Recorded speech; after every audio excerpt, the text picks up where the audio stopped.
babae, hindi naman basta-basta bibitaw yan eh.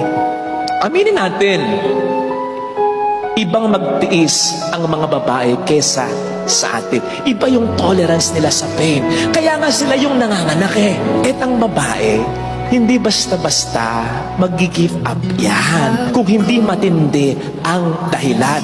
Again, ang babae, lalong-lalo na yung matinong babae, matinong asawa, matinong ina, hindi basta-basta mag-give up yan.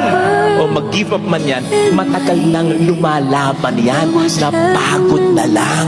Kaya nga may kasabihan tayo, kapag ang babae ang umayaw, ayawan na talaga. Hindi ibig sabihin ayaw na niya, kundi dahil wala na siyang ibibigay pa kasi inubos mo na. Ang pagmamahal mapagpasensya. So pag inubos mo yung pasensya, inubos mo na rin yung pagmamahal niya. Ando ng karupukan, hindi mawawala. Hindi magiging perfect. Lagi ang pag-asama kasi hindi ka perfect. Paulit-ulit mong pagmukhaing tanga. Hindi mo binibigyan talaga ng halaga. Ikaw na nga ang nagkamali, ang aamo sa'yo, siya pa.